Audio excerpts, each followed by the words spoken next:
Do you want to learn how to do this? If you want to learn how to do this and want to make it look boss, we'll get into it right after the intro.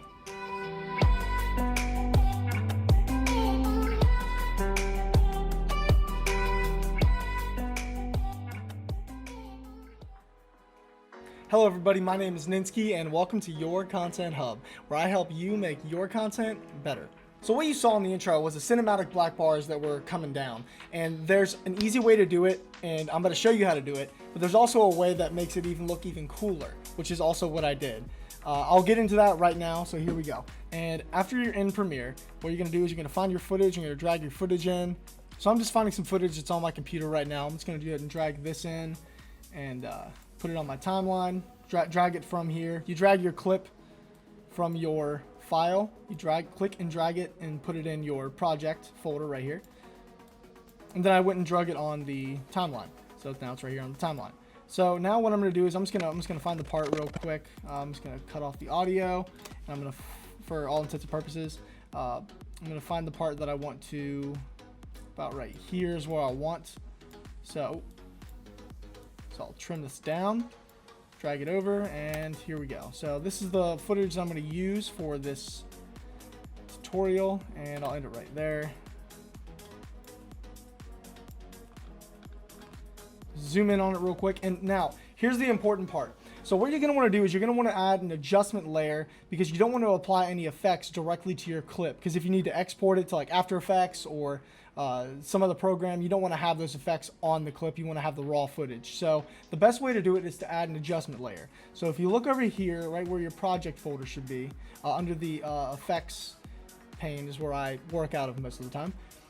Click right down here under new item and then adjustment layer, and just hit OK, and it'll pop up right here, and then you click and drag it over your clip.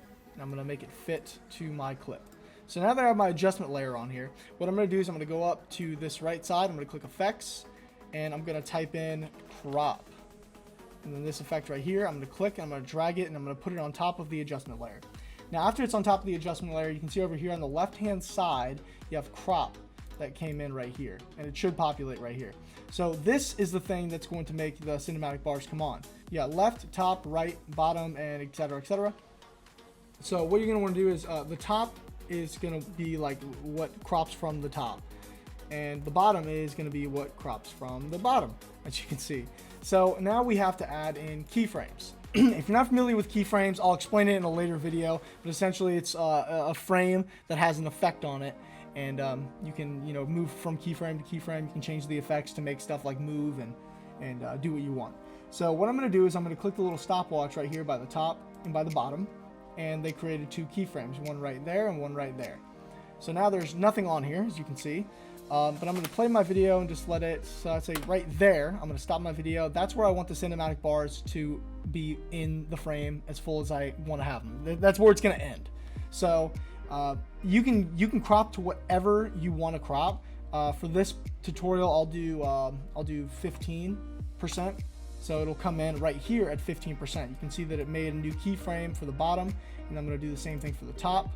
If you just wherever this blue line is right here for the timeline, wherever that is, that's where the keyframe will populate. So you can either hit this little button right here to make the keyframe, or you can just type in a value right here. I'm going to type in 15 and hit enter. So now the cinematic black bars are here. So if I hit play, you can see that they came in. But there's one thing that just makes it look a little bit off, and that is that it's just, when you see it come in like this, it's coming in at one standard movement. It's coming in at one speed to the beginning and the end. And we don't really want that to make it look boss. So what you need to do is you need to use the ease in and ease out feature. And this feature is really cool, actually. I'm pretty sure you can use it on multiple different effects and stuff like that. If I want to use it on rotation or scale or positioning, you could do that, but I'll just show you how to do it on here. So I'm going to hit the keyframes, ease in and ease out. So what you do is I'm just going to highlight both of the end keyframes, and I'm going to right click on one of them. So I'll highlight both of them, right click on one of them, and I'll type in, or I'll hit the ease in button. So anything coming from the left-hand side, like the blue bar, the blue line right here that I'm holding on to for the timeline, if it's coming from the left-hand side, you need to have it ease in to the keyframe.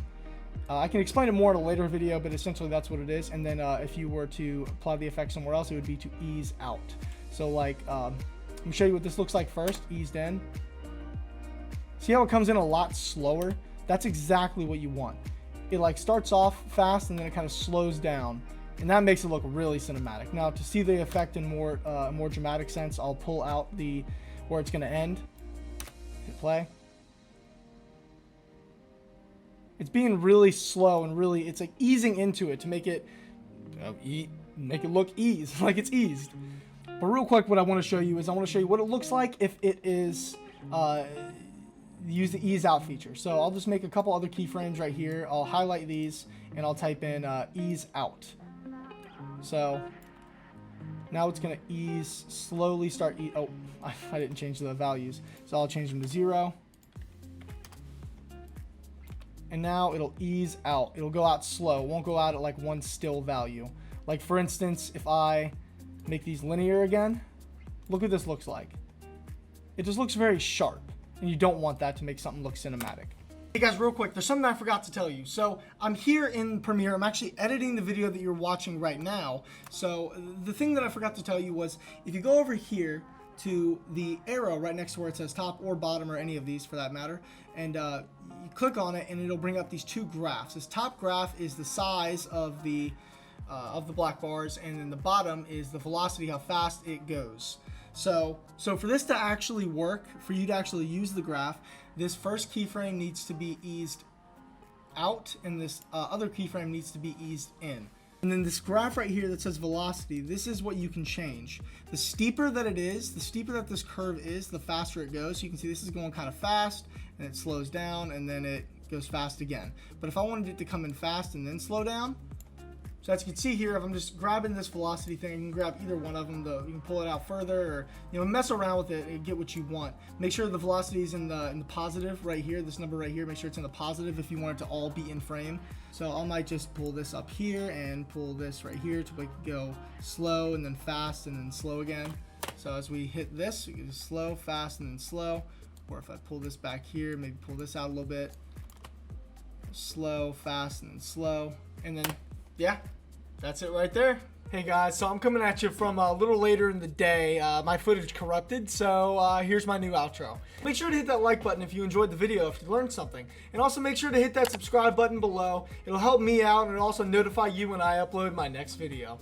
So I appreciate each and every one of you. I hope you guys have a great rest of your day, and I will talk to you in the next video.